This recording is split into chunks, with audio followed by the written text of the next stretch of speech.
Oiê, seja muito bem-vindo ao Na Leitura. Hoje contamos Querida Tia, da Valerie Perrin, uma história delicada e misteriosa sobre amor, passado e família. Lembre-se de que essa é uma narração caseira, então caso escute qualquer barulho externo, é apenas a vida real acontecendo. Vamos juntos?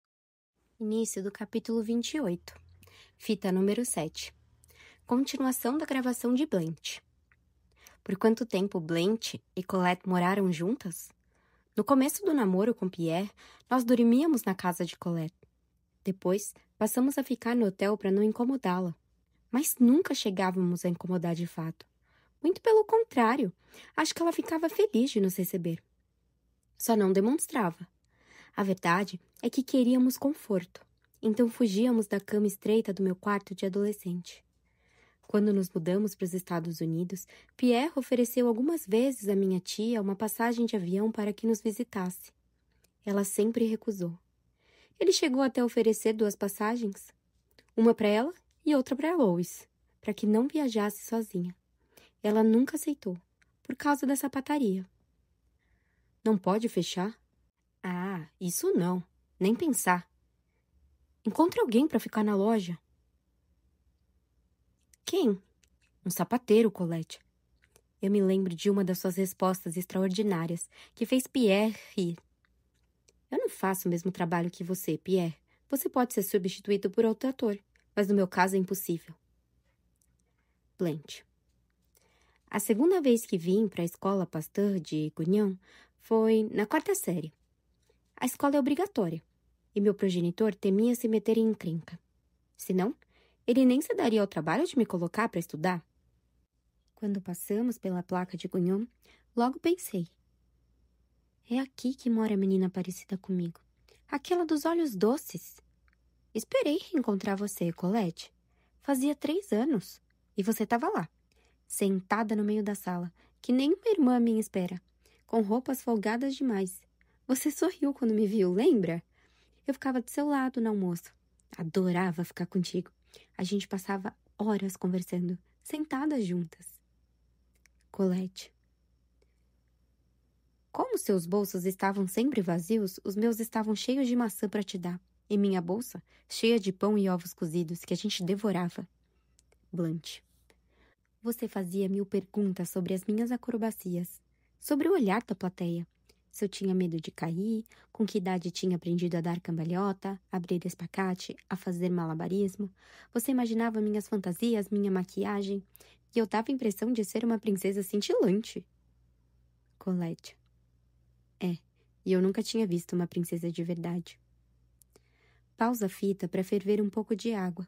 Abro o armário e encontro 2 saquinhos da infusão de Colette, Noite Tranquila.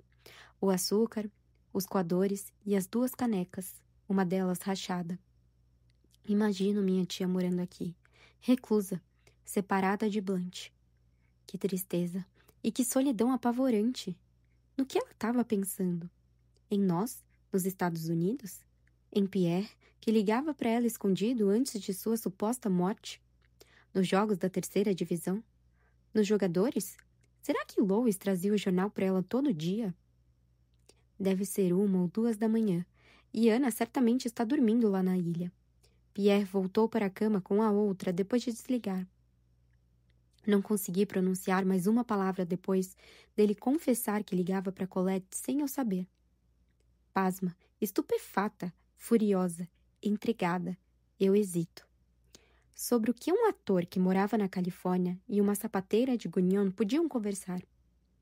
Volto para o toca-fitas, com um chá na mão, e o ligo. De novo, as vozes de Colette e Blanche reverberam entre as paredes. Escuto as 2 rirem pelo nariz ao mesmo tempo. O perturbador é que elas têm o mesmo jeito de engolir a alegria. Seus risos são praticamente silenciosos. Eu os a imagino lado a lado diante do gravador, com a mesma silhueta, o mesmo rosto. Blanche. A princesa de um reino cujo rei era um ogro. Por isso eu deixava você o mais longe possível do circo, até o dia em que... Conta. Colette. Na 2ª semana, 4 dias antes de ir embora, você disse: Colette, vou te mostrar para minha família. Já aviso que ela é esquisita. Pode ser que fique com medo. Mas ninguém é malvado. Muito pelo contrário. O mais importante é que meu progenitor não te veja nunca. E ele não vai estar lá durante o dia. Blanche. Eu não queria que ele te visse jamais. Seria capaz de te roubar dos seus pais para nos exibir juntas. 2 fenômenos circenses, parecidas, mas sem nenhum grau de parentesco. Colette. Se não fosse por Jean, eu iria com você. Quando chegamos, encontramos Nestor, um gigante com um sorriso lindo. As mãos dele pareciam 2 raquetes, de tão grandes. Essa é minha amiga Colette. E ele respondeu. Uau, parece até sua irmã. É, eu sei, mas não é. E não diz para o soldouro que viu a gente. Aí ele brincou. Eu não vejo é nada aqui do alto. Perguntei quem era soldouro. Você cochichou no meu ouvido. Meu progenitor. Blanche. Eu não queria ter deixado que ele levasse você. Quem ficava com ele sofria muito. Colette. Eu perguntei onde você morava. Você abriu a porta de um trailer. E lá dentro tinha uma cama desfeita e uma cafeteira, louça e um armário no canto. Tinha também um cartaz imenso de um leão. Esse cartaz tomava conta do espaço todo. Você mostrou a cama e disse, essa é nossa casa. Depois, tirou do bolso 3 bolas coloridas e começou a fazer malabarismo. Fiquei encantada, mas o mais extraordinário foi quando você me mostrou as fantasias. Um colã azul com saia de tule e mangas de renda. Outro igual, só que branco, e um vestido rosa com purpurina. Meias calças, sapatos brilhantes e uma jaqueta de lantejoulas. Morri de inveja, pareciam roupas de boneca. Que nem as da vitrine daquela loja chique na rua de Angers. Você calçou uma meia esquisita e me levou para debaixo da lona. Um círculo imenso, amarelo fóstea e vermelho papoula. Você trepou em uma escada com a agilidade de um gato e começou a caminhar na corda bamba. Fiquei com medo de você cair. Eu nunca tinha visto uma acrobata de verdade. As outras meninas da minha idade não eram simpáticas, mas você era única, com uma vida única. Acho que nesse momento eu já te amava. Você era meu reflexo, que vivia uma outra vida, diferente da minha. E sorria o tempo todo, mesmo que seus olhos mostrassem o contrário. Estavam sempre sérios. Fiquei ali te observando, equilibrada na corda. Uma menina equilibrista. Uma menina pássaro. Tirando Jean, eu nunca tinha visto nada tão lindo. Depois você deslizou até o chão e perguntou qual das fantasias eu queria. Demorei para entender. Aí você insistiu. Escolhe uma, eu te dou de presente. A gente tem o mesmo tamanho. Silêncio. Blanche. E você escolheu o colã azul. Sei que você queria mesmo era o vestido balé cor-de-rosa, mas não teve coragem de pedi-lo. Vi nos seus olhos. Silêncio. Blanche. Minhas fantasias eram usadas, remendadas várias e várias vezes. Elas chamavam a atenção do público, mas o tecido não era de qualidade. Mas você olhava para elas como se fossem tesouros. Colette. Dormi com essa roupa até os meus 14 anos, para guardar você comigo. Depois de ir embora, você mandou 2 cartões postais para o endereço em que eu te dei. O endereço de Blaise. Depois mais nada. Ninguém sabia que eu estava usando o colã por baixo da roupa quando eu cheguei na oficina de Boctar. Um dia, Agnes encontrou a roupa. Quando era pequena, ela revirava minhas gavetas, na esperança de descobrir alguma coisa, mas sempre se decepcionava. Menos um dia em que encontrou o colã embalado em papel de seda. Eu dei de presente para ela. Elas interrompem a gravação. E eu interrompo a escuta. Eu me lembro de usar essa roupa. É uma lembrança distante. Achei que era um vestido de fada que tinha aparecido magicamente na casa de Colette. Porque nunca poderia ter sido ela. A roupa ficou muito tempo na minha mala de fantasias. Blanche. Ao sair do trailer, você viu Fabrício de mãos dadas com Noé. Colette. Um homem pequeno e um macaco siamês. Sua vida era um conto de fadas. Blanche. Uma fábula com 2 lados. Um muito bonito e outro muito sombrio. Depois da morte da leoa, ficamos no sul da França. Meu pai queria comprar um bicho novo. Alguma carcaça velha em promoção, dizia. Ele ia a zoológicos clandestinos e circos itinerantes, mas não conseguia fechar negócio com ninguém. Até o dia em que finalmente soube de um macaco siamês chamado Noé. Imagina só, Ele sacudiu um saco de dinheiro na cara do proprietário e nós levamos o bicho. Mas como eu já te disse, os animais são só uma fachada. Aonde quer que fôssemos, meu progenitor procurava carne fresca. Ele vagava pelos hospitais ou asilos para encontrar gente com doenças raras, congênitas ou genéticas, pessoas desfiguradas que poderia exibir para ganhar dinheiro. E quando elas já haviam sido bastante usadas, ele as largava na beira da estrada. Certo dia, em 1959, alegando que ela estava velha e não interessava mais a ninguém, "Você está ficando calva, mulher." Ele mandou Natália embora, a mulher barbada. E eu a amava como uma mãe. E ele sentia ciúme do amor que eu tinha por ela. Não sei quando, nem onde. Ele se livrou dela, escondido de todos. Nunca mais tive notícias do ser mais carinhoso que conheci na infância. Silêncio. Escuto Colette se levantar, sair da sala e voltar para perto de Blanche, que continua falando. Eu me pergunto o que ela foi fazer. Ou buscar. Blanche. Estou contando essas coisas apenas para Agnes saber que elas existiram de verdade. Era proibido fazer show de aberrações. Os zoológicos humanos foram banidos antes da guerra. Mas Soldouro conhecia a curiosidade mórbida dos seus pares. Ele escondia seus monstros atrás de cortinas pesadas e cobrava por baixo dos panos a entrada de quem quisesse ver o horror com os próprios olhos. Não estou exagerando. Eles ficavam trancados em um trailer isolado, onde ninguém podia entrar. Eu me lembro das seringas no lixo. Acho que eles enchia de calmante. Assim que a história chegava aos ouvidos da polícia, a gente dava fora. Colette. Antes de voltar para a escola, a gente passou por uma barraca fechada. Você levantou uma tampa e roubou 2 bengalas doces, com um sorriso malicioso. Eu nunca tinha visto nem comido aquilo. Blanche. E você guardou para seu irmão. Silêncio. Eu imagino as duas se entreolhando, sorrindo. Colette. Na rua da escola, perguntei. E sua mãe, onde tá? E você respondeu. Minha mãe tá bem, lá onde ele está. E eu insisti. Ela não mora com vocês? Você pegou suas bolas coloridas e voltou a jogá-las. Uma delas caiu, quicou pela calçada, e eu corri para pegar. Era macia, parecia de veludo. Ela está lá em cima. Ela é trapezista? Perguntei. Não, lá em cima no céu. Ela morreu. Blanche. Eu era filha de um fantasma. Não tinha nada dela. Apenas essas frases, que o Soldouro me disse que no meu aniversário de 4 anos. Ela morreu em um acidente. Nem lembro onde foi enterrada. Nunca mais fale comigo sobre isso. Fim do capítulo 28. Início do capítulo 30. 31 de outubro de 2010. Peguei no sono, com a fita ainda rodando. São 9 horas. Tenho que tomar um banho e dar um jeito na casa. Volto à realidade, nesse pavilhão dos anos 1950. E sinto como se estivesse fazendo a viagem mais incrível de todas.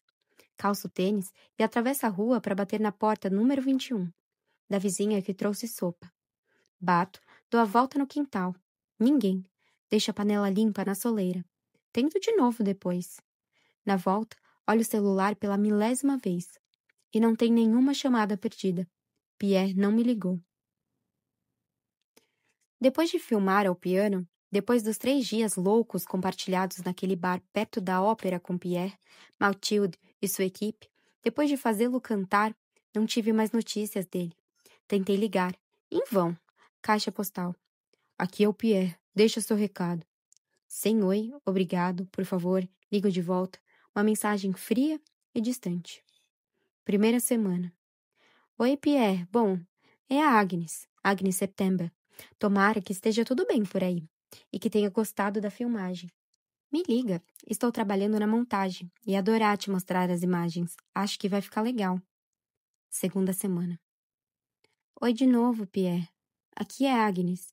Não sei se você recebeu o último recado. Me liga quando der. Quero te mostrar umas imagens do filme. Terceira semana. E bêbada.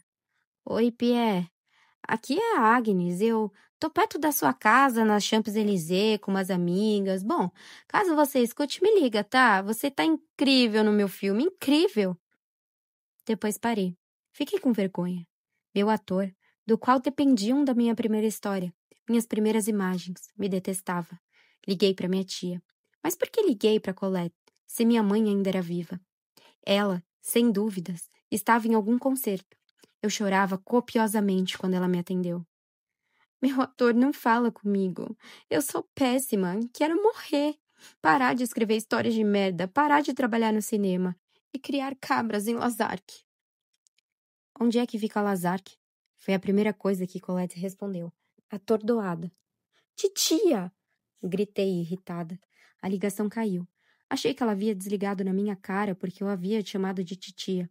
Mas logo Colette me ligou de volta. Seu filme ficou bom? Eu pensei por 3 segundos. Ficou.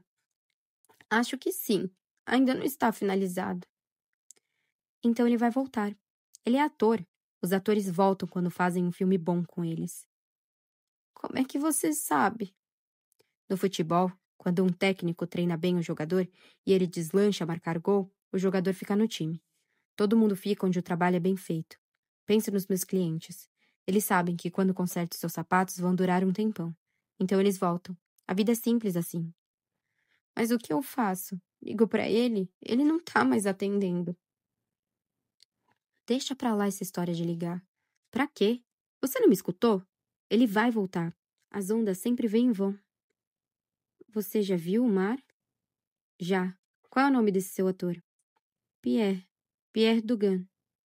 Pareceu que ela estava pensando por um instante. Que nem o jogador do Saint-Etienne. Ele jogou pelo menos 4 temporadas lá. Ah, e depois? Fez o quê? Depois foi jogar em outro clube. E nunca mais fez mais nada. Por quê? A vida é assim, como eu te disse. Às vezes um jogador é bom em um time, e em outro não faz nada. Seu Pierre vai voltar. Vai continuar com você. Estou sentindo. E se um dia ele fizer um filme com outra pessoa, você vai ver. Ele vai se sair pior. Logo depois, liguei uma última vez para Pierre. Aqui é Pierre, deixe seu recado. E eu disse. Aqui é a Agnes, deixe seu recado. E desliguei. Terminei a montagem da imagem e do som, a cor e a mixagem, tentando não pensar nele. Mas como fazer isso se em toda a cena era o rosto dele que eu via, a voz dele que eu ouvia, a luz sobre ele que eu ajustava? Eu me tranquilizei pensando que no fundo Pierre era um grande babaca, que eu precisava urgentemente aprender a separar o homem do personagem. Isso me ajudou a ficar mais forte, a me convencer de que eu precisava seguir em frente. Meu produtor disse que era impossível entrar em contato com Pierre. Ainda assim, ele organizou uma projeção para as atrizes e os profissionais da área, que ficaram super empolgados com o evento. Ao piano, foi selecionado pelo Festival Internacional de Curta-Metragem de Clermont-Ferrand, o festival francês mais importante depois de Cannes. Comemoramos sem Pierre. Então, voltei para Lyon, para minha kitnet, pertinho da Praça Bellecour. Para pagar as contas, eu trabalhava 3 dias por semana em uma filial da livraria Maison de la Presse. Assim, tinha tempo para escrever.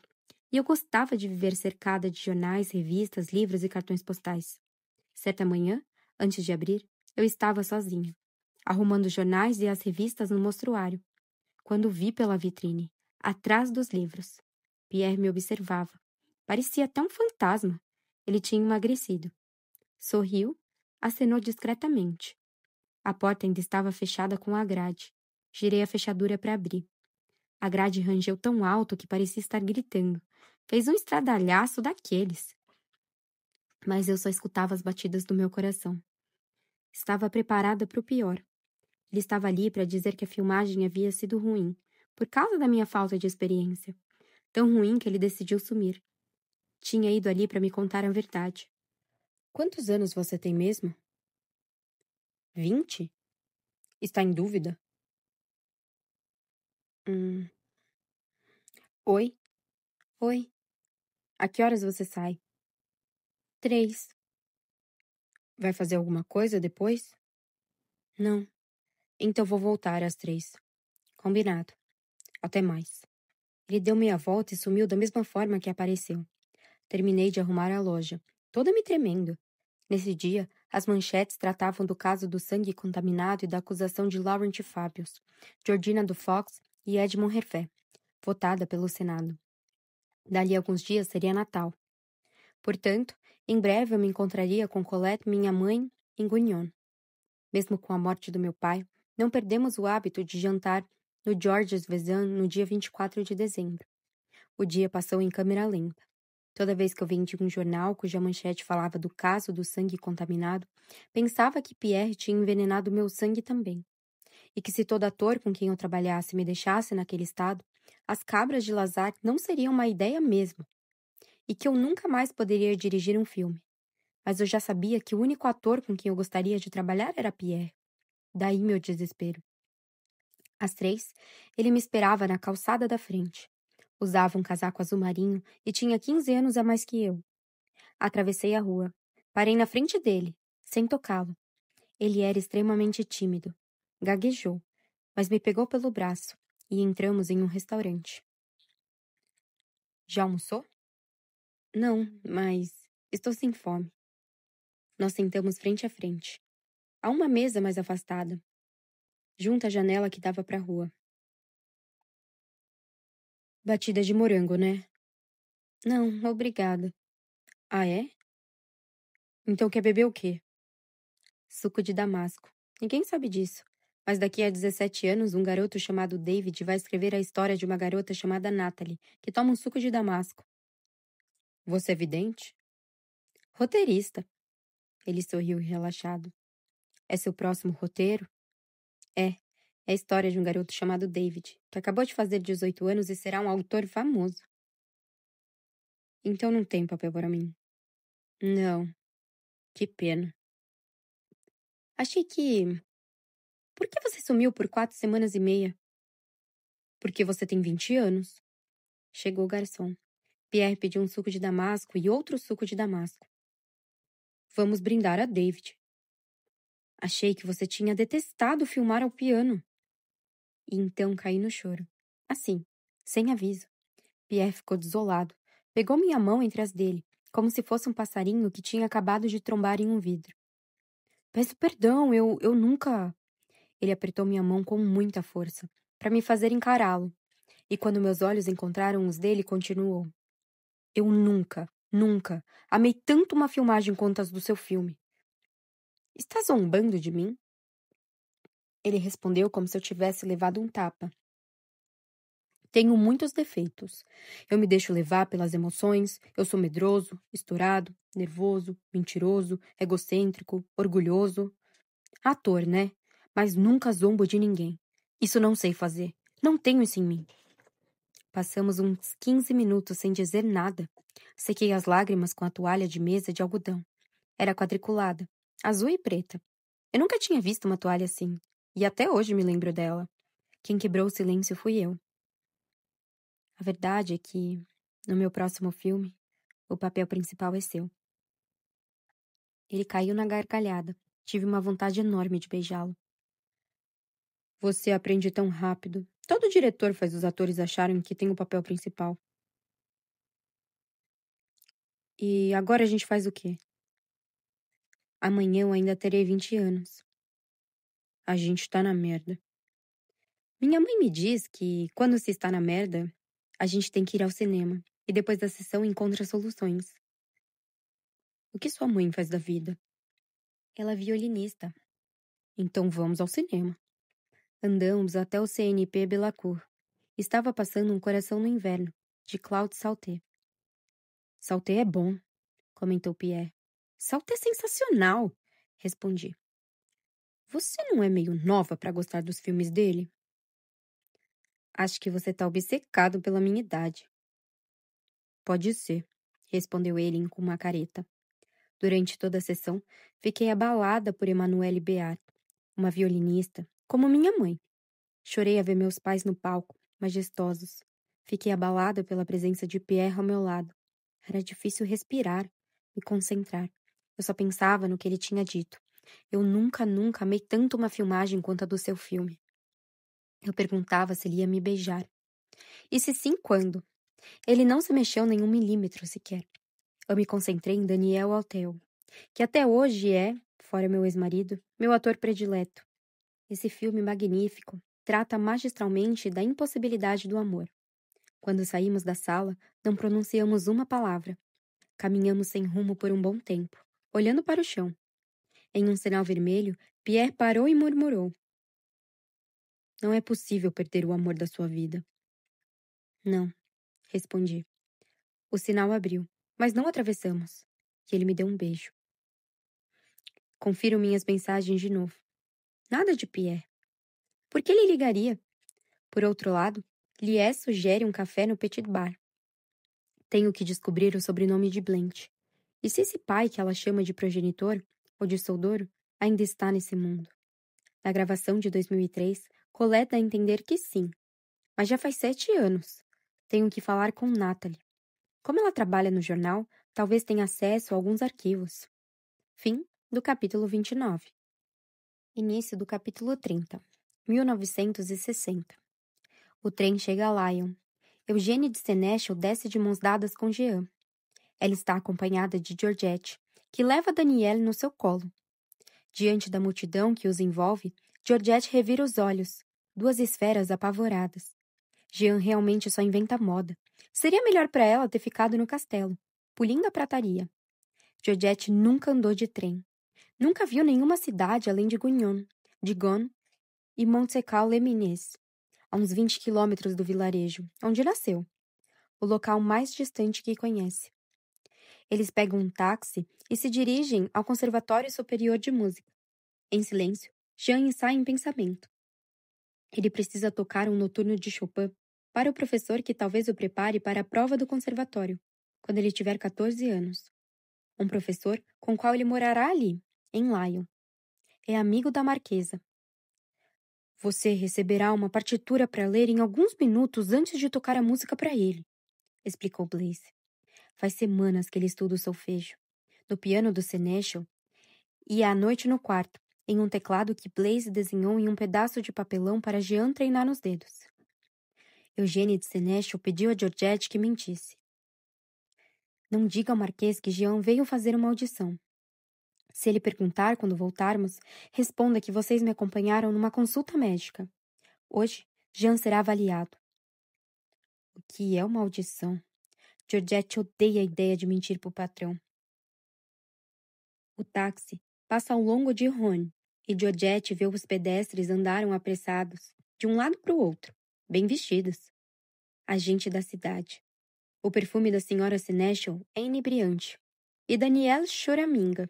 Então a mãe a repreende com beliscada. Se comporta, filha. Não me faz passar vergonha. O filho já lhe faz passar vergonha suficiente. Ela o observa de rabo de olho. Ele tem a postura reta, como a de um príncipe.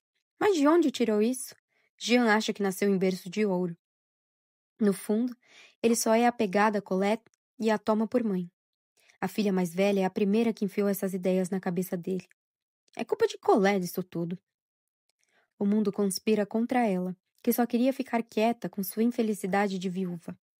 À noite, roga a Nossa Senhora para Jean não ter ideias ruins na cabeça. Que nem Lulu, um cachorro que só cheirava a bunda dos machos. As cadelas podiam abanar o rabo na cara dele, mas o bicho só corria atrás de macho. O Marquês diz que é coisa de desviado, quando reclama do tonto do filho dele.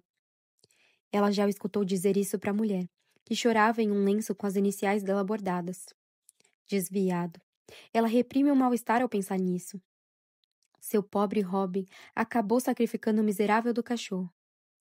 Não vale de nada, nem consegue dar filhote. Eles enterraram o cadáver bem fundo, cobriram de cal e fingiram que Lulu tinha fugido.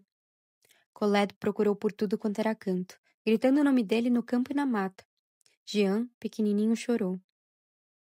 Um pirralho que cai no choro assim que morre um bicho, e a irmã sai pela porta não é bom sinal, dizia Robin. O táxi estaciona na frente de uma construção grandiosa. Os 4 entram. E aí sim é o cúmulo. Sala 3 vezes maiores que as do castelo. Pinturas colossais na parede. Georgette inspeciona o pó nos móveis. Hábito da profissão. A senhora Senechel se identifica. E também a Jean. Sobre Georgette e Danielle, diz apenas. Elas vieram nos acompanhar. Mas a mãe do moleque sou eu, pensa Georgette ofendida. Eles sobem 3 andares, escada de mármore. Não deve ser fácil fazer faxina nisso tudo. Ela repara na sujeira e nas manchas do lustre e não consegue conter um sorriso. Isso nunca aconteceria no castelo. O diretor do estabelecimento se curva para a marquesa, pergunta como ela vai. Observa Jean e passa a mão na cabeça de Danielle como se fizesse carinho num bicho. Ele aperta a mão de Georgette quando a marquesa anuncia. É a mãe de Jean. E lá vem a vergonha que a invade de novo. Sobe pelo rosto e a deixa corada. O que ela está fazendo ali? O que esse homem que a olha vai achar de sua aparência, de suas mãos de serviçal, de sua roupa? A marquesa emprestou a Jean uma roupa antiga de blazer para a ocasião. Ele parece até filho do Senecio. Está com a postura bem reta, calmo, como se tivesse crescido ali, entre aquelas paredes. O diretor o chama para apresentá-lo ao Sr. Levitan, que talvez seja seu futuro professor de piano. Ele vai te escutar e te entrevistar. Vi seu histórico escolar, e você precisa melhorar em algumas matérias se algum dia fizer prova para o conservatório. O diretor se vira para Georgette e a marquesa. Eu levo o Jean. Podem aguardar na sala de espera. Primeira porta à esquerda. Vão servir bebidas para as senhoras. Georgette segue a marquesa, com Danielle dormindo no colo. Elas se sentam em um banquinho, uma do lado da outra. É a terceira vez que se sentam juntas no mesmo dia. Trem, táxi, conservatório. Coisa que nunca havia acontecido. Se Robin visse isso, ficaria uma fera. Ele sempre dizia que cada um tem seu lugar. De repente, Georgette fica tensa, porque escutou o piano. Piano maldito, Colette maldita. Instrumento miserável, história para boi dormir. A marquesa sorri com os lindos dentes à mostra. Abre as mãos, corre os dedos pela saia. Parece tocar com Jean. O diamante do anel cintila como um sol. É a música que causa isso nela? Danielle de repente se agita furiosamente e começa a berrar. Os dedos da marquesa paralisam no mesmo instante, e ela fecha a cara. O desconforto acaba de mudar de lado. Georgette levanta de um pulo, como um brinquedo de mola. Sai pelo corredor principal e desce os 3 andares. Por que a marquesa a levou até ali? Ela poderia ter ido sozinha com Jean. Que ideia! Ela vai parar na calçada que nem uma apendite, como uma menina aos berros no colo. Olham feio para ela, e só pequena. Mas, curiosamente, foi só ter se afastado do filho que a vergonha passou. Antes de pegar o trem de volta, eles vão se restabelecer, como diz a marquesa, toda alegre. Ela falou com o futuro professor de Jean, um homem incrível, muito entusiasmado com a habilidade dele. Mas não devemos perder tempo. O melhor é começar logo. O que acha, Georgette? Não se preocupe com dinheiro, vou cuidar de tudo. Nossa, que incômodo para Georgette. Almoçar à mesa da senhora. Como ela vai sair dessa? Piano maldito. Menino maldito. Seu único menino. E ela e o marido tinham ficado tão felizes com o nascimento de Jean. Um filho para cuidar da lavoura, com braços fortes para aliviar o dia a dia deles. Ela sente os olhos se encherem de lágrimas. E ela? Quanto ela vai ganhar ao perder o filho? Imagine se Robin visse os 4 ali sentados juntos. Ela queria se esconder debaixo da mesa. Dar uma palmada em Jean, que está todo orgulhoso. Ele praticamente não abriu a boca desde que saíram do conservatório. Mas seu olhar diz muito. Esse menino já mudou. A marquesa dá uma bronca leve nele. Você escutou o que o professor falou. Sua nota de matemática precisa melhorar. Blaise vai te ajudar. Georgette, por sua vez, nunca disse que ele precisava estudar, porque o importante na vida é aprender um ofício. Pouco importa se somos bons ou não em matemática. Eles pegam o trem. Que alívio! Esse dia finalmente vai acabar. Georgette se tranquiliza. Daniela está comportada. Jean observa as nuvens com a marquesa. Imagina como elas formam animais. Ao chegar, a marquesa dá folga para Georgette. Ela não está com fome, e o senhor foi jantar com os amigos na cidade. Amanhã, Georgette contará tudo para o Sr. Senecio, de Lion, do piano, do professor, do conservatório. A vergonha precisa mudar de lado. Eles jantam sopa à mesa. Daniela está no colo da mãe. Georgette dirige a palavra ao filho pela primeira vez naquele dia, mergulhando um naco de pão na tigela. Essas emoções todas lhe deram fome. O que aquela gente toda te falou? Que de manhã vou ter aulas normais e à tarde de piano e solfejo. Vou ficar em um quarto na casa deles. E meu professor se chama David Levitan. Ele é casado. Georgette não consegue disfarçar a cara feia. Que nome esquisito, Levitan. E isso vai durar quanto tempo? Muito. Até eu ficar grande.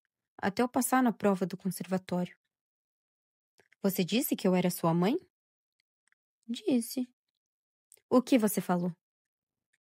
Que meu pai morreu e minha mãe trabalha no castelo. E que Colette conserta sapatos. Mas onde essa história vai parar? Como você vai ganhar dinheiro? Jean coça a cabeça. É uma mania que ele tem desde pequeno. Parece que os pensamentos lhe causam coceira. Tocando em uma orquestra que dá concertos. Como assim dá? Não pagam? Pagam. Na verdade, o menino não fazia ideia. Nunca parou para pensar nisso. Ele toca piano como se respirasse. Bom, parece que você não sabe direito. Sei sim. Mas quem toca nessas orquestras? Músicos. Moças ou rapazes? Insistia ela desconfiada. Acho que os dois. E como você vai arranjar trabalho nessas orquestras? Ele dá de ombros, pois não sabe a resposta. E onde você vai morar? Com os Levitan, em Lyon. E quando acabar essa palhaçada, vai morar onde? Seu piano não vai servir de teto? Acha que eu tenho como te sustentar? Jean parece perdido. Ele está enchendo a cabeça do menino de dúvidas. Os olhos da mãe dizem o contrário dos de Colette, de Blaise e da Marquesa. Olhinhos desconfiados e assustados. Você tem 10 anos e eu ainda sou sua mãe. Para mim, essas histórias não querem dizer nada. Amanhã vou falar com o Marquês. Vou contar o que a Marquesa anda fazendo escondida. Mas se você contar, eu não vou poder mais tocar piano, diz ele à beira das lágrimas. Para de chorar, homem não chora. Jean fica desamparado. Ele tem medo do Marquês.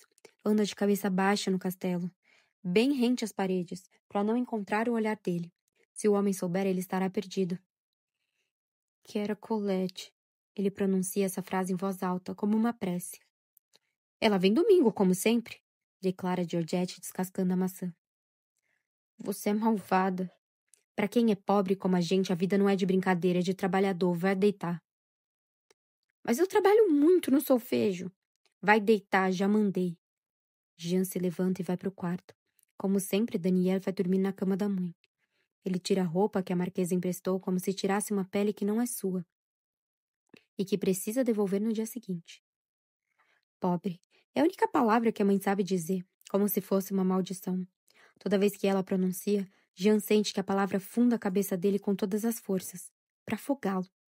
No entanto, eles dormem em um lugar aquecido. Comem à vontade. Não lhe falta nada.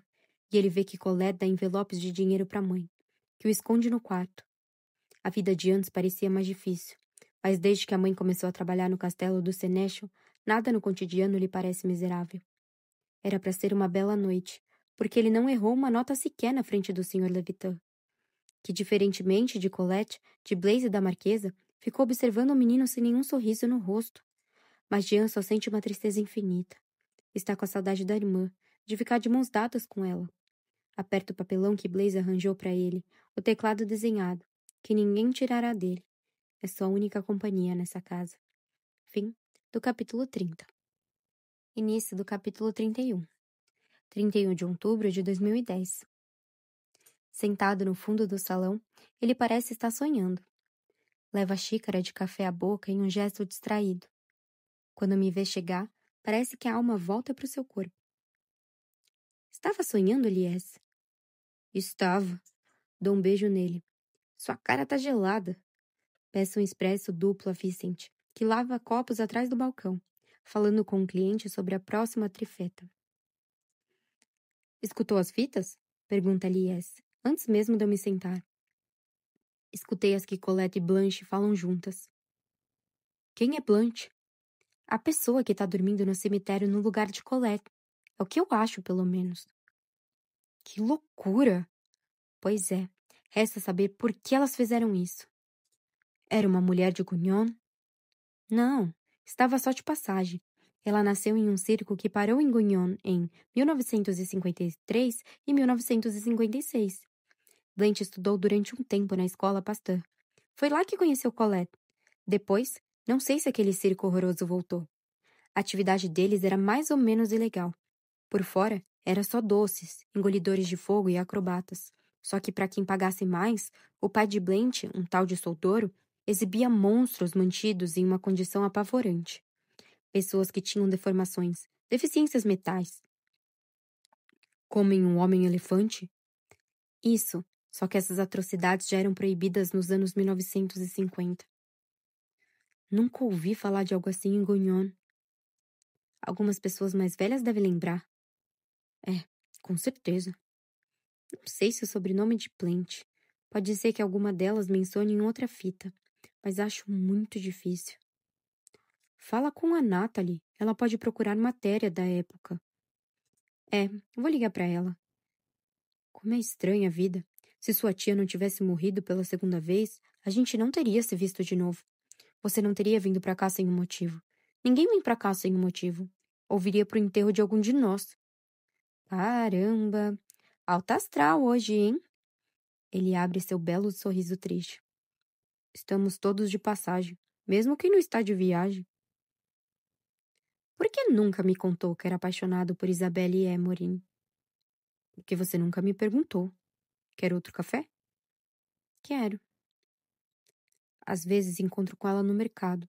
A gente se fala por 30 segundos. Quando a gente pede uma oportunidade assim, uma vida possível com alguém, não resta nada a dizer. Morreu tudo. E ela já teve filhos, um bom casamento, um cachorro. Já eu só tenho minha moto. Nathalie está certa. Você deveria escrever. Ele começa a rir. Já tem muito escritor nesse mundo. As editoras não precisam de mim.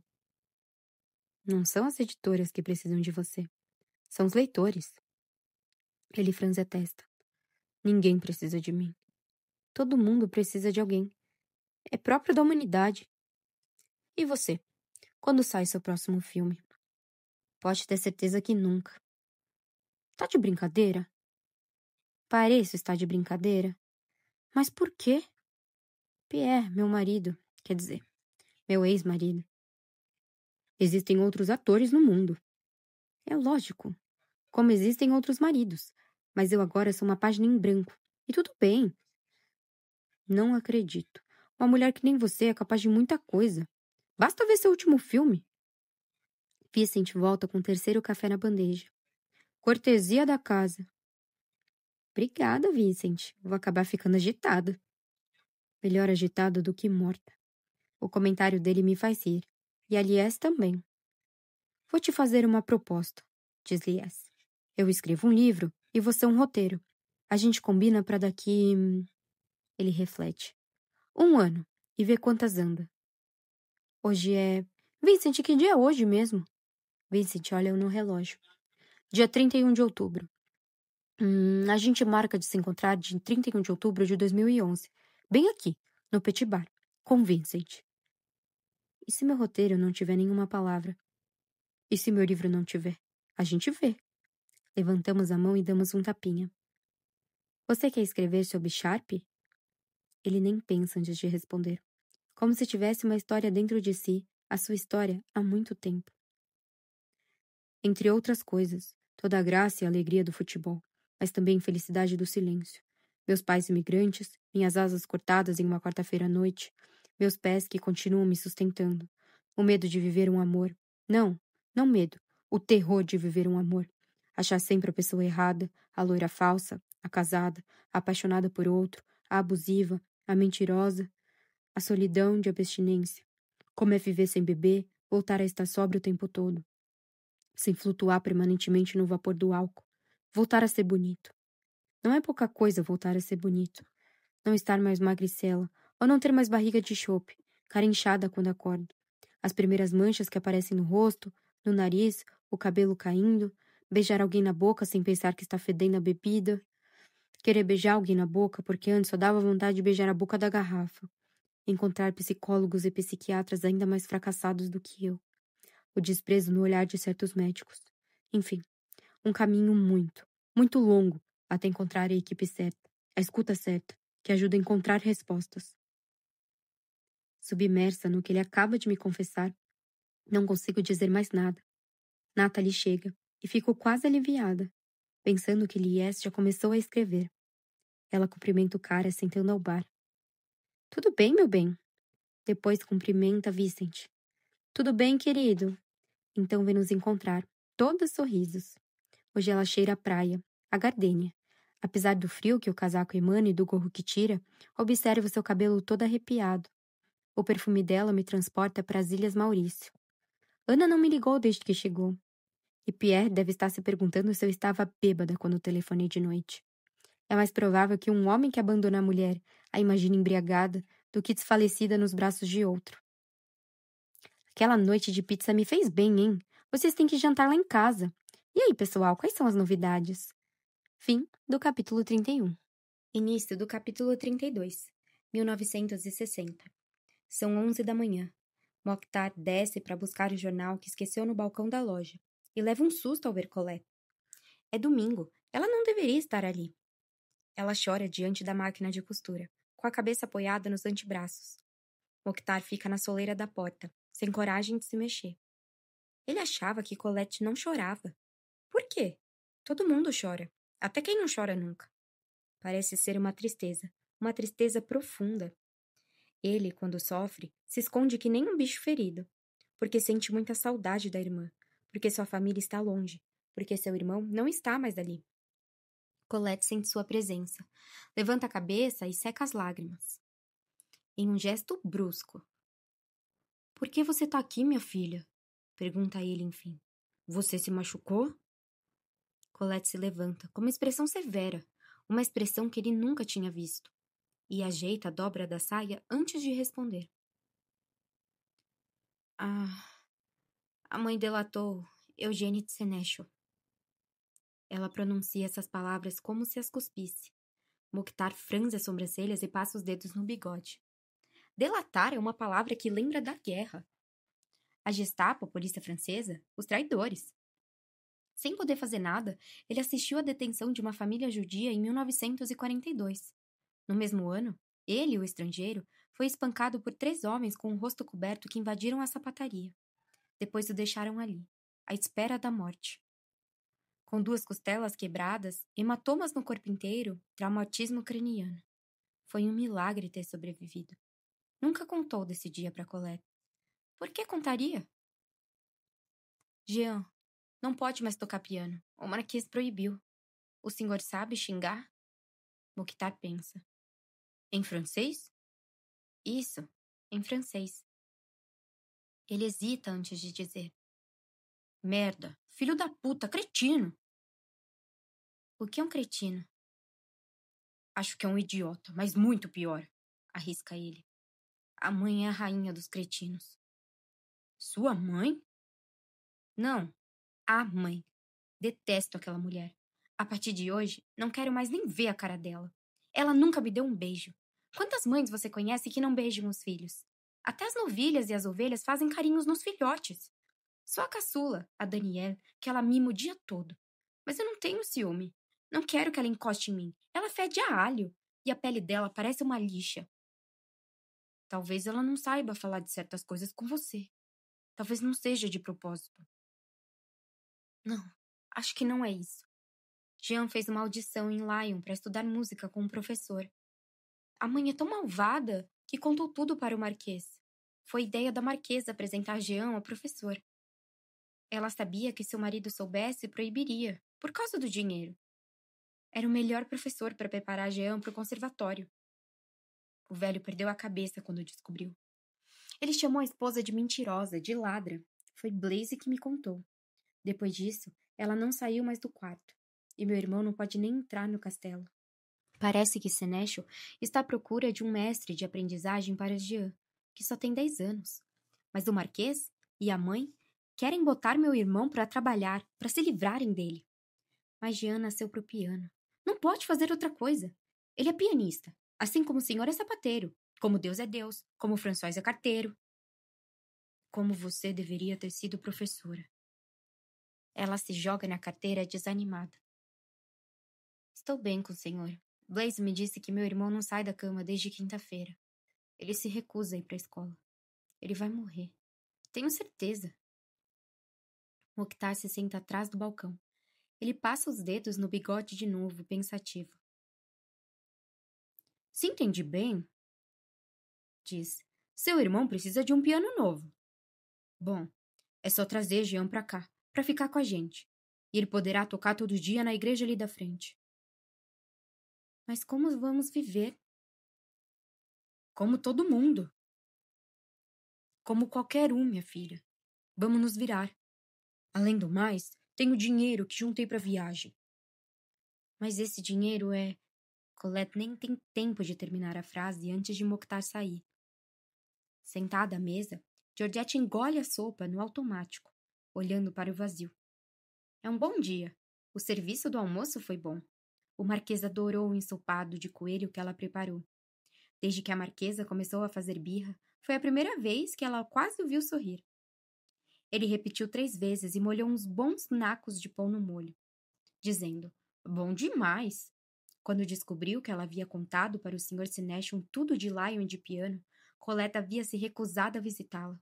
Mas é domingo. O que ela fez para um bom Deus para merecer filhos assim? A mais velha, um poço de reclamações. E o filho querendo uma vida de quem nasceu cheio de ouro? Ela faz carinho na cabeça de Daniel, que mastiga um pedaço de pão e brinca com as migalhas. Que bom que ela tem essa também. Toma um susto ao ver a silhueta de Mokhtar à porta. Eles já se encontraram no centro. Colette fez alguma besteira? Pergunta ela antes mesmo de cumprimentá-lo. Bom dia, senhora. Colette nunca faz besteira. É uma menina séria. Ela franze as sobrancelhas, desconfiada, como se ouvir elogios da filha fosse suspeito. Cadê Jean? Pergunta Mokhtar sem rodeios. No quarto. Ele está mal? Vai passar. Tem certeza? Georgette torce a boca e se sente forte. Vê-se que o Marquês tem consideração por ela depois de ter contado toda a verdade a ele. Mokhtar observa a mulher à mesa, a menina em seu colo, inquieta com a sua presença.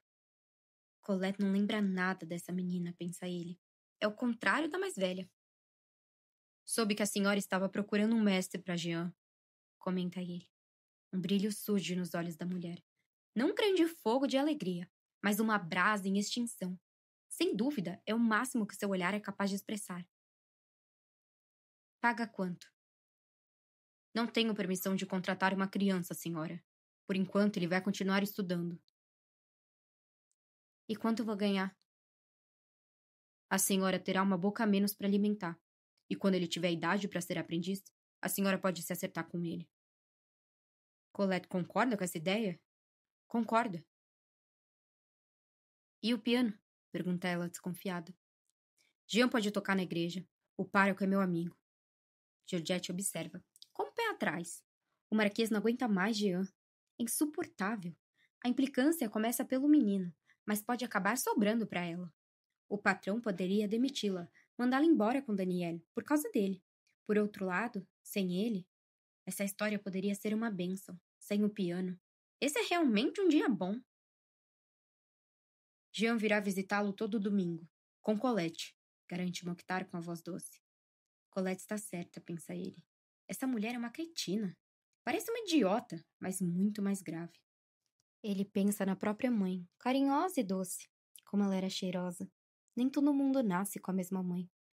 Ele queria falar com Jean, para confortá-lo, mas não ousa dizer nada, pedir mais nada. Teme que a cretina mude de ideia. Ele não conhece o menino. O imagina apenas pelo amor que a irmã tem pelo pequeno. Mokhtar quase se envergonha. Ele, o tunisiano, na porta dessa casa, diante dessa desconhecida que o encara. Bom domingo, minha senhora. Se estiver de acordo, será ótimo. Georgette se despede bem baixinho. Quase não dá para escutar. Antes de deixar Jean ir embora, pensa ela, talvez seja bom conversar com o Marquês. Ela não tem tempo. Uma horinha após Mokhtar ir embora, Colette e Blaise entram na casa com uma corrente de ar. Georgette se sente fraca. Do quarto, escuta Colette entrar no quarto de Jean, pedir a ele que junte as poucas coisas que tem a dizer. Você vai morar comigo em Mokhtar. A mãe, que não chegou a concordar, também não se opõe. Não levanta da cama. Não vai vê-los. Como se fossem 2 pestilentos que deve evitar. Como se um grande mal a abatesse sempre que respira o mesmo ar que eles. Seus filhos saem de casa sem dizer mais nada. Sem chamá-la, nem bater a porta do seu quarto. Ela escuta a voz deles. Blaise amarrando a bolsa de Jean no bagageiro da bicicleta. É temporário, diz Colette ao irmão. Um dia você vai estudar com aquele professor. Para entrar no conservatório. Enquanto isso, pode tocar na igreja. Lá tem piano? Tem órgão. É parecido. É parecido? É. Então ela se dirige a Blaze. Diga para sua mãe que estou levando Jean para casa de Mokhtar. Direi. Os três vão embora. Georgette não escuta mais nada, apenas a respiração de Danielle, assim como um passarinho na árvore que fica entre o castelo e a casa onde ela mora. Fim do capítulo 32. Início do capítulo 33. 31 de outubro de 2010. Como é que é? Soldouro? Natalie anota no bloquinho. É assim que Blunt chama o pai nas fitas.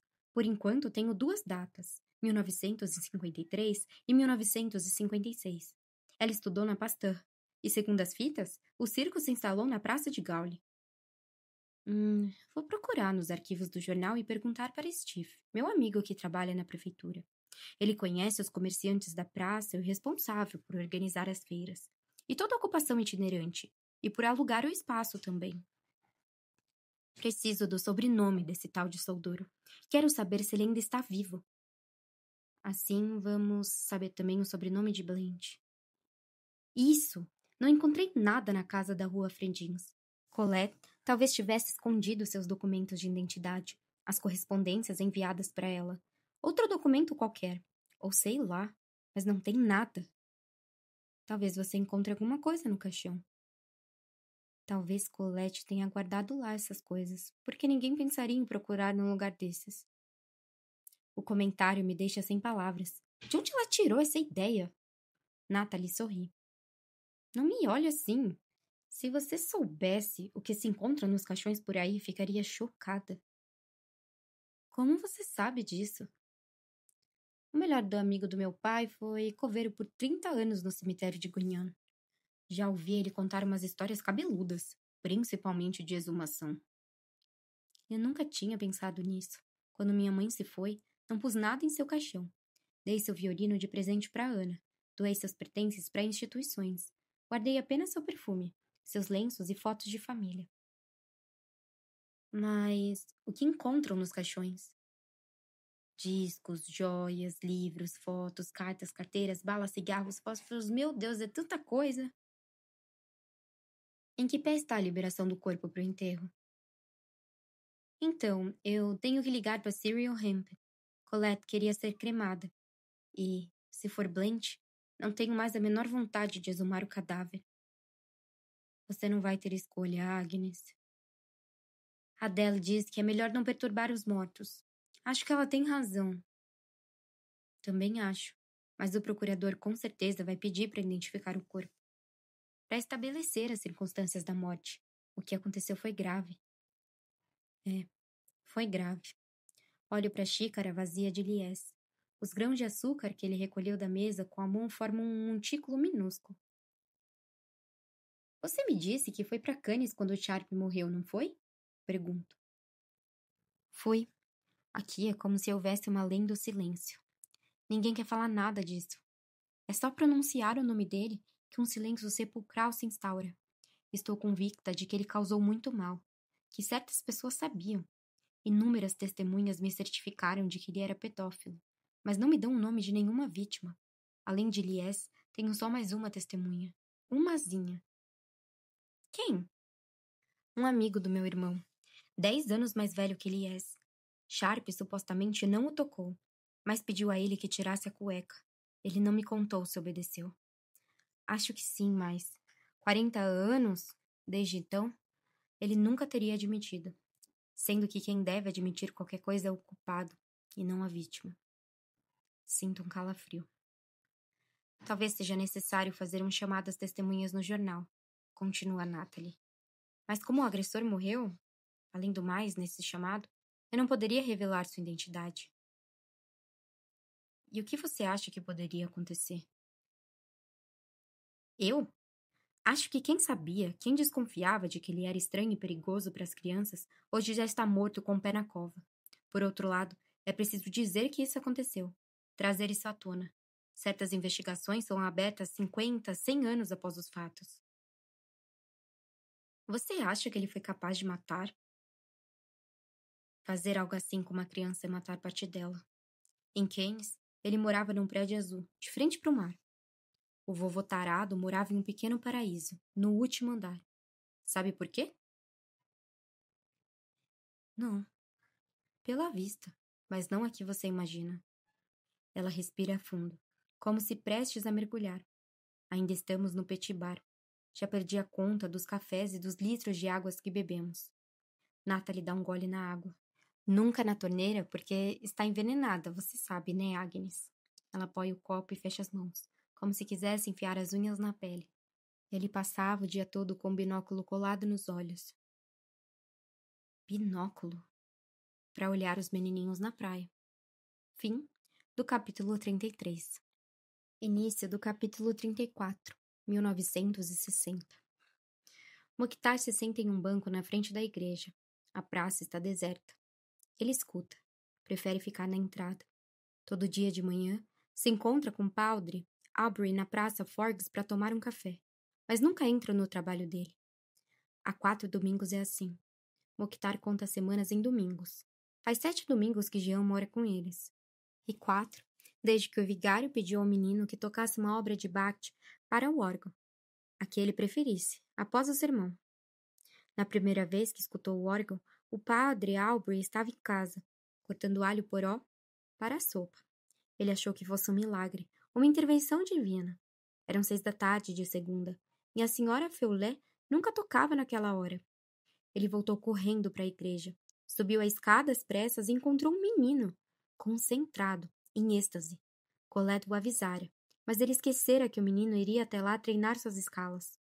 Em pé ao lado dele, a senhora Feulet, organista da igreja desde 1937, se virou para o padre, ergueu as mãos ao céu e murmurou a seu ouvido. Não dá para enfrentar essa concorrência. Mokhtar escuta a música de Jean. O garoto deve ser uma espécie de djinn, uma criatura sobrenatural que veio à Terra para espalhar beleza, para restaurar os vivos. Dentro da igreja, Colette fica perto de Blaise. Os pais dele estão sentados na primeira fileira, no lugar reservado à família Senechal há um século. Blaise observa a nuca da mão. Ela parece orar. O que suas preces escondem? Quais são seus desejos? O que ela espera da vida? Ela parece muito mais infeliz desde a viagem a Lyon. Como ser feliz com um marido tão bronco e autoritário? O que ela pensa ao escutar Jean tocar como se dominasse essa arte há 1000 anos? Blaise podia se orgulhar de ter sido seu professor, mas na verdade o mérito não era dele. Jean nasceu músico. Ele só ensinou a decifrar as notas da partitura. A marquesa acabou saindo do quarto depois que Jean foi morar na sapataria. Voltou a comer à mesa e a se dirigir ao Marquês e a Georgette como se nada tivesse acontecido. Como se essa última não tivesse atraído. Georgette, cujo almoço de domingo Colette não ajuda mais a preparar. Georgette, que Colette não a visita desde a partida apressada de Jean. Para manter a paz, Colette entrega o envelope com seu salário para Blaise, que o leva à empregada dos pais. A tranquilidade se comporta, principalmente quando se trata da mãe, que tem todo o direito sobre os filhos, inclusive de tirá-los da casa de Mokhtar, se assim decidir. Quando o povo sai da igreja, Jean toca as últimas notas do hino Gloria a Dieu dans le ciel. Colette é a primeira a sair, com Blaise logo atrás. Ela avista Mokhtar, de chapéu nas mãos, e se dirige a ele, alegre. Ele está tocando cada vez melhor, não acha? É impressionante, minha filha. Colette não sorri, mas Mokhtar vê um brilho de orgulho em seu olhar. Como é a música na sua igreja? Pergunta ela de repente. É na mesquita. E não tem música. Lá, fazemos silêncio durante a oração. Silêncio? É. Isso tudo é graças ao Senhor, Mokhtar. Foi o Senhor que teve a ideia do órgão da igreja. Sim, às vezes eu tenho umas ideias geniais, brinca ele. Colette e Mokhtar se despedem de Blaise e voltam sorrateiramente para a sapataria, de cabeça baixa. Ela não quer encontrar o Marquês. Acha que ele vai acabar esquecendo os dois, o irmão e ela, se não os encontrar. E a Marquesa não lhe dirige a palavra desde que foi delatada pela mãe. Apenas acenos amigáveis pelas costas do marido. Ela tem medo dele, disse Blaise, o ódio ao pai aferrado ao corpo. Jean se encontrará com a irmã dali a meia hora. Para não incomodar Mokhtar, que tem apenas o domingo de descanso, eles comerão no quarto de Colette. Ela caminha ao lado de Mokhtar e sente vontade de pegar a mão dele, como pai e filha. Sente vontade, mas não tem coragem, pois sem dúvidas ele ficaria constrangido. Colette sabe que os elos sanguíneos são uma merda, bem como pragueja Mokhtar ao consertar um sapato de má qualidade. Essa costura é uma merda. Esse cor é uma merda. Não dá pra fazer milagre. Quem vai fazer um milagre pro Jean? Pergunta-se Colette. Desde que chegou à sapataria, seu irmão tem tudo o que mais deseja. A presença da irmã e um teclado. É um piano de som estranho, mas ainda assim tem um teclado, embora não haja mais pedais direito, esquerdo e tonal. O único modo de tocar mais ou menos fraco é escolhendo o registro dos tubos que vão receber o ar para produzir o som. Jean segura a mão de Colette para fechar os olhos à noite e mergulhar num sono profundo. Ele não se preocupa com mais nada. Sua irmã cuida de tudo. Ele mal pensa na prova do certificado profissional que ela deve fazer dali a algumas semanas. E muito menos no que acontecerá depois, quando Colette deverá ceder o lugar a um novo aprendiz. Aonde ela irá? O que fará com ele? Ela nunca falou do assunto com Mokhtar. Ele é muito justo. Quando um aprendiz seu tira o certificado, ele sempre dá oportunidade a outro jovem. Seu lema é: sem carteirada, sem privilégio, é preciso ser justo e equilibrado, como um bom par de sapatos. Veja bem, minha filha, é raro ter um salto mais alto do que o outro. No domingo seguinte, eles vão ao rio, pois Colette prometeu a Blaise que iria com ele à margem do Arroute. Ele adoraria que a amiga distraísse um pouco a mente, levá-la para nadar e cochilar na grama alta do mês de maio. Ela se pergunta como e onde vai viver após o verão. E depois, Blaise irá embora. É normal ter tantas preocupações assim aos 14 anos? Fita número 11. Colette. É para desanuivar a mente, dizia Blaise. Mas minha mente só pensava em encontrar um professor que treinasse Jean, para entrar em uma escola de música. Era a única coisa na minha mente, uma ideia fixa, como se minha própria existência não tivesse a menor importância. Eu nunca pensava em mim, apenas em Jean. Então, em 1960, para ficar com ele, eu na casa de Mokhtar fiz o impensável. Fui fazer a prova do certificado e entreguei todas as páginas em branco. Na avaliação oral, não disse nada. Para qualquer pergunta eu respondia: não sei. A professora insistiu, se irritou. Ela tentou de tudo, mas a única resposta que recebeu foi não sei. Acabou me mandando ir embora, resmungando: então que se dane. Eu achava que se não tirasse o certificado, Mokhtar seria obrigado a me manter na casa dele por mais um ano. Quando recebeu o resultado, achei que ele fosse me matar. Ela parou de falar por um instante. Eu a escuto suspirar. Então, começa a gritar imitando Mokhtar. Você me traiu, minha filha. Me fez passar vergonha. Vão achar que não aprendeu nada comigo, que eu sou um patrão ruim. Você deveria ter confiado em mim. Eu nunca teria mandado você embora. Quem acha que eu sou? Um alemão? E para de fazer essa cara de idiota. É isso mesmo. Isso, cara de idiota. Você merecia umas boas palmadas. É isso. Umas boas palmadas. Você é uma irresponsável. Zero em tudo? Escutou? Ele se virou para os sapatos e começou a falar com eles. Zero em tudo. Ela me fez passar vergonha. Eu passei vergonha. Vocês passaram vergonha. Minha loja passou vergonha. Minha família, meus ancestrais, até minha máquina de costura passa vergonha. Olhem só. Minha máquina ficou vermelha de vergonha. Colette começa a rir sozinha. Enquanto isso, Jean tocava tranquilamente o órgão da igreja sem saber que Mokhtar estava me dando uma bronca. Ele me mandou para o quarto. Sai daqui, não quero ver sua cara nunca mais. Ela faz outra pausa. Colette. Nunca mais fiz a prova. E nunca saí da casa de Mokhtar. Até 2007, não saí da sapataria. Passei a vida inteira me chamando de Colette September, mas Mokhtar me adotou legalmente na prefeitura de Guignon em 1967, quando eu tinha 21 anos. Mantive meu sobrenome, mas se olhar meus documentos, verá que está registrado September by M. A adoção simples une dois vínculos, o da família biológica com o da família adotiva. Eu escolhi minha família e quis manter o sobrenome igual ao de Jean.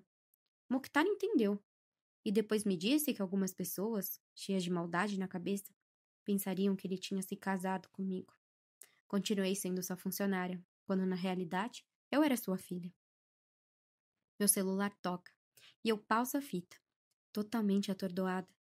Até quando descobrirei segredos de Colette, que eu achava que praticamente não tinha mistério, não tinha história? Uma vida que eu imaginava ser simples e linear, o ritmo das partidas de futebol de sábado ou domingo. E meu coração para de bater quando olho a tela do celular. Tudo fica estranho, tudo perde o rumo. É Pierre. Fim do capítulo 34.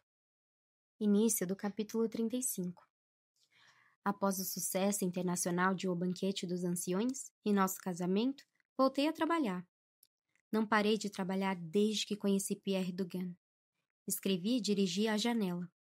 Eu queria mais leveza, parar de falar de famílias neuróticas, não repetir a mesma história no meu segundo filme, embora eu acredite que fazemos o mesmo filme a vida inteira. Então imaginei a história de um bandido fracassado, mas não malvado, com dor de cotovelo e barba por fazer, um tanto idealista, de 40 e poucos anos. Um malfeitor, que havia passado uns bons meses na cadeia, mas teve apenas suspensa. No verão, enquanto Paris está vazia, ele vaga à noite afora por Montmartre, onde os prédios são baixos e os apartamentos e casas ficam lado a lado. Espreita as janelas entreabertas e aproveita para invadir. Roubar uma carteira, um maço de cigarros, um cinzeiro de cristal ou uma correntinha de ouro que ele logo revende. O filme começa com uma cena de roubo. O lote do dia é o cofrinho de um menino, que ele tenta desesperadamente quebrar enfiando uma faca na abertura. Ele não consegue. Joga o cofrinho no chão, mas a coisa segue intacta. Com a forma de porco sorridente, o objeto parece provocá-lo. Ele pisa no cofre, mas não consegue quebrá-lo, e acaba arremessando o porquinho na parede, onde estoura com um barulho assustador. Finalmente, o cofrinho está reduzido a cacos. Ao recuperar as poucas notas e moedas que a criança deve ter ganhado no Natal e nos aniversários, economizadas com toda paciência, o ladrão encontra um bilhetinho dizendo: "Te amo, vovó." Ele encara o papel por um bom tempo. Então recolher os cacos, corta o dedo e vai lavar o machucado. Improvisa um curativo com algodão. A cena é tão patética que ele nem sofre com a vergonha. Apenas constata, indiferente, o fracasso da vida. Até que, certa noite, ao empurrar a janela de um quarto e sala, encontra o retrato de uma mulher pendurado na parede. Fica perplexo diante do rosto dela. A mulher posa na praia, sorrindo para a câmera. Ele revira o armário e encontra um álbum de fotos que conta a vida, a história daquela mulher. Ela aparece com os pais, com os amigos, em todas as idades, todas as estações do ano. E em várias dessas imagens, ela está abraçada com o nosso ladrão. Lado a lado, muito apaixonados. Eles têm uns 20 e poucos anos. O homem guarda tudo. Até arruma um pouco a casa, recolhe migalhas do chão, lava 2 pratos e 2 copos deixados na pia e sai pela janela por onde entrou. Depois da visão desse fantasma do passado, sua vida não será mais a mesma. Ele decide, então, montar um negócio de segurança privada para vigilância de propriedades. Contrata 2 antigos bandidos, ladrões fracassados e perdidos que nem ele, e vai com eles de porta em porta para oferecer o serviço. Bingo! Eles são as pessoas certas para transformar qualquer casa em uma fortaleza. Certa noite, revigorado e cheio de coragem, ele empurra de novo a janela do seu antigo amor. Entra, com um buquê de flores na mão. Senta no sofá e aguarda ali no escuro, muito nervoso. Quem aparece não é ela, e sim a polícia, alertada pelos vizinhos, que por meses o viram rondar por ali, parando sempre na mesma janela. Genial! É genial! Repetia Pierre ao ler cada sequência. Fiquei sentada do lado dele, com o coração a mil. Sempre sentia um medo indescritível dele não gostar da minha proposta, de rejeitá-la. Quando terminou de ler o roteiro de A Janela, ele disse: "Agora só me resta fazer muitos filhos com você. Eu moro com uma mulher brilhante. Se a gente tiver pelo menos 4 filhos, você nunca vai conseguir me largar. Vai morrer de culpa." Alô? Tudo bem? E a Ana? Uma dor repentina na barriga. Se ele me ligou é porque aconteceu alguma coisa com a minha filha. Está na praia. Espera um pouco antes de pronunciar outra frase. Então ela tá bem? Está pegando sol e eu dou branco todo dia porque ela não passa filtro solar. Aquele com fator sei lá o quê. Está fazendo o quê? Faz 3 anos que ele não me faz essa pergunta boba que todo casal, sem dúvida, se faz todo dia. Escutando Colette. Ela deixou fitas pra mim. Fitas? Ela gravou fitas antes de morrer pra me contar coisas. A voz dele muda. Que coisas? Coisas da vida dela. Então é verdade. O quê? Que ela não morreu há 3 anos? Colette morreu na semana passada. Que merda! Escuto Pierre acender um cigarro. Quem morreu então? Pergunta. Certamente uma amiga de Colette, que ela quis proteger. Não sei mais nada além disso. Onde você está? Em Gunhan. Nossa, que programão. Antes você não dizia isso, você gostava de vir pra cá. Isso foi antes, e não. Nunca gostei de vir pra cá, como você disse. Eu gostava era de Colette, e não é como se Gunhan fosse as Bahamas. Nem todo mundo recomeçou a vida com uma sereia que o leva para passear no Oceano Índico. Aposto que ela nunca molha a cabeça para não estragar a escova. Não começa, Agnes. Ah, começo sim. E continuo, pois não acabei. Ou melhor, não vi acabar. É isso, não vi o fim chegar. Por que você me ligou, Pierre? Sendo bem sincero, não sei. Sabe, me perguntei, por quê? Por que eu te liguei? Para saber de você? Mas saber o quê? Você nunca tem nenhuma novidade, Agnes. Você só relembra, você só repete, fica presa no passado. No passado? Que passado? É recente esse passado, né? Faz só 3 anos que você me abandonou que nem lixo. 3 anos! Desligo na cara dele com um grito. Me deixa em paz!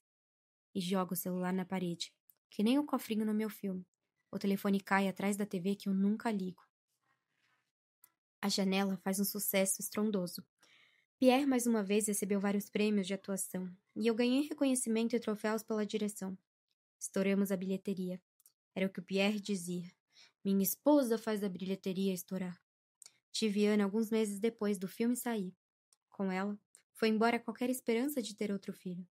Mas não importa, porque a Ana é todos os filhos que já esperei. Fim do capítulo 35.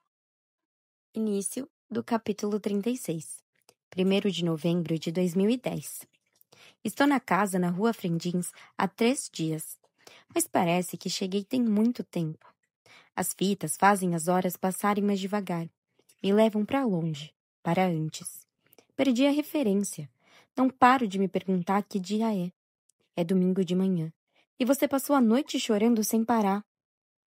Em vez de pegar meu celular, que caiu atrás da TV ontem, abri e terminei de beber o uísque do Dr. Pierre, chorando como um bezerro separado da mãe. Estou sofrendo de uma tristeza e uma ressaca monstruosas. Da primeira vez que minha tia falou comigo direito, depois de eu ver Nathalie beijar Jacques Dalbert na piscina, ela perguntou: Por que você tem essa tristeza?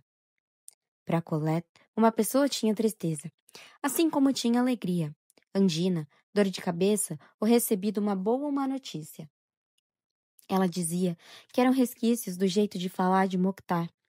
Colette me contou pouco dele. Eu sentia que era um assunto delicado. Ela ficava muito séria quando algum cliente o mencionava. Imediatamente se fechava. Ainda não acredito que ele adotou minha tia. O que mais vou descobrir com essas fitas? Procuro o celular. Puxo o móvel com muito custo. É mais pesado do que eu esperava. Eu me abaixo para recuperar o que resta do aparelho. A tela está quebrada. Tento ligar, mas agora ele não passa de um retângulo frio, morto. Foi presente de Pierre nos Estados Unidos em 2007, logo antes de me abandonar. Top de linha. Ele nunca dizia esse tipo de coisa. Top de linha, tecnologia, virtual, sistema, progresso técnico. Ele não estava nem aí para essas coisas. Anotava tudo em cadernos com uma caneta tinteiro e cartuchos que encomendava de uma papelaria do 8º arrondissement de Paris. Ele me entregou o aparelho. Toma, é top de linha. Dizem que tira fotos e vídeos com uma qualidade única. E eu pensei, de onde Pierre tirou com uma qualidade única? Pensei, mas não me escutei. Se tivesse de fato escutado, entenderia que parte dele já tinha ido embora. Mas ainda assim vou conseguir fazer ligações? Brinquei. Ele não achou a menor graça da piada. Sua besta, esse troço me custou os olhos da cara, respondeu ele. E ele me disse o preço em dólares. Desde quando a gente revela o preço de um presente? Outra pessoa, sim. Qualquer outro, sim. Mas ele não. Não Pierre. Não o meu Pierre. Além do mais, ele nunca tinha me chamado de besta. Meu celular top de linha anunciou minha perda de linha. Meus gritos, uivos, miados, mugidos, nem lembro como me expressei nos meses que seguiram. Que nem um animal fatalmente ferido. 15 dias depois, ele fechava as malas. Tirei algumas poucas fotos dele com o aparelho. Na primeira noite, quando acabei de configurar o smartphone com Cornélia e Ana. E não gravei vídeo nenhum. Dirigi longas estrelados por Pierre, que deram a volta ao mundo, mas não tenho nenhuma imagem amadora dele. Que ironia essa vida. Em 1º de setembro de 2007, ele voltou para casa como sempre. Eu tinha acabado de escrever um novo roteiro. Lembro como se fosse ontem, embora preferisse lembrar como se fizesse um século. Mal olhei para ele, mal o beijei. Saí do escritório.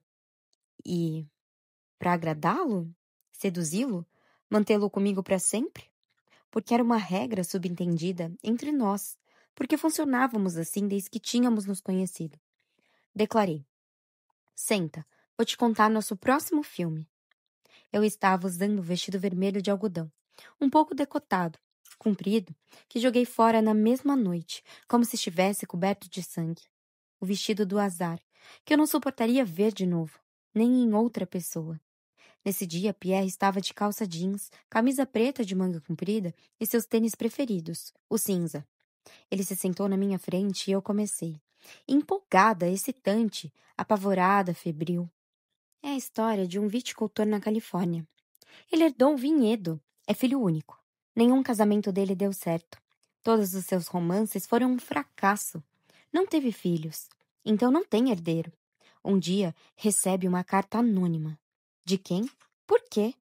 Essa carta incrimina seu sócio, seu braço direito, seu amigo de longa data, as pessoas em que ele mais confia. E ela traz tantos detalhes que o viticultor vai investigar e descobrir coisas inacreditáveis. Vai perceber como fechou os olhos para o resto do mundo. Porque, entre ele e o mundo, está esse homem. Quis me lançar em uma história como a de Daphne do Maurier. Mas ao contrário. Não é Rebeca, a esposa, mas o viticultor. E o sócio é o contrário da senhora Danvers. Ele é legal, engraçado, simpático. Falando assim, fica confuso. Eu não estou explicando direito, mas quis escrever um filme um pouco diabólico, como As Diabólicas de Clouseau. Inclusive, eu tô morrendo de sede. Quer beber alguma coisa? Não escutei a resposta e fui para a cozinha servir chá gelado para nós dois. Eu preparava uma jarra todo dia, com rodelas de limão. Pierre me seguiu sem eu notar. Ele colou o corpo nas minhas costas, apoiou a mão na minha barriga e murmurou: Eu vou embora. Depois, nada aconteceu. Não me virei com um sorriso bobo para pedir que ele repetisse aquilo, para olhar nos olhos dele, interrogá-lo em silêncio. Aquelas palavras me paralisaram, como se ele tivesse atirado na minha nuca ou me acertado com uma flecha envenenada, como os animais que são neutralizados para receberem cuidados. Fiquei muito tempo com a mão na geladeira, sem mexer. Ele deu meia volta assim que pronunciou as palavras, e então sumiu. Eu vou embora. De repente, como em um surto, como uma tempestade, eu ouvi beijar a atriz que tinha contratado para o último filme. Um papel pequeno. Vi Pierre, o ator, beijando a outra, uma atriz. Não vi meu marido beijando uma bolsa bonita. Não vi quase ninguém. Com a mão esquerda segurando a porta da geladeira e a boca seca. Uma moça bonita que eu mesma selecionei.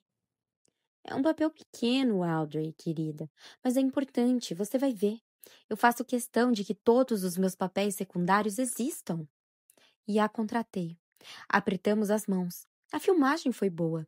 Ela foi até a festa de encerramento, assim como o beijo que filmei. Não vi nada. Quando voltei para a sala, Ele já não estava. O carro tinha sumido do estacionamento lá embaixo.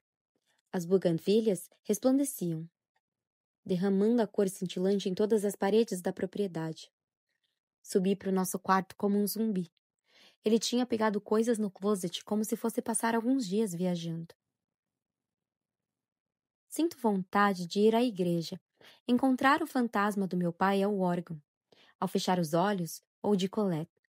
Depois tenho que ir ver o anjo que fica no fundo, à esquerda, e que, segundo o que Colette disse na fita, parece Blaise de Seneschal. Alguma coisa cai no meu pé quando empurro de volta o móvel da TV. É um envelope. Eu me ajoelho para ver de onde veio.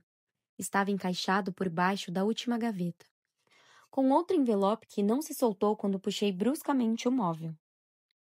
Pego o segundo também. Minhas mãos estão tremendo. O que é isso, Colette? Pergunto em voz alta. 2 envelopes de papel pardo, sem identificação. Abro o primeiro. Um choque. O segundo. Outro choque. Puta merda, não acredito. Vou até o telefone fixo. Disco o 118. O novo número do serviço de informação. Consigo o número que quero e faço a ligação. Natalie atende na hora. Eu estava com medo dela ter saído para cobrir algum evento nessa manhã de domingo com seu fiel bloquinho. Oi, a Agnes. Meu celular quebrou. Quer ir comigo à missa? Fim do capítulo 36. Se você está gostando do livro, lembre-se de se inscrever no canal e ativar as notificações para não perder os próximos capítulos da obra. Beijos!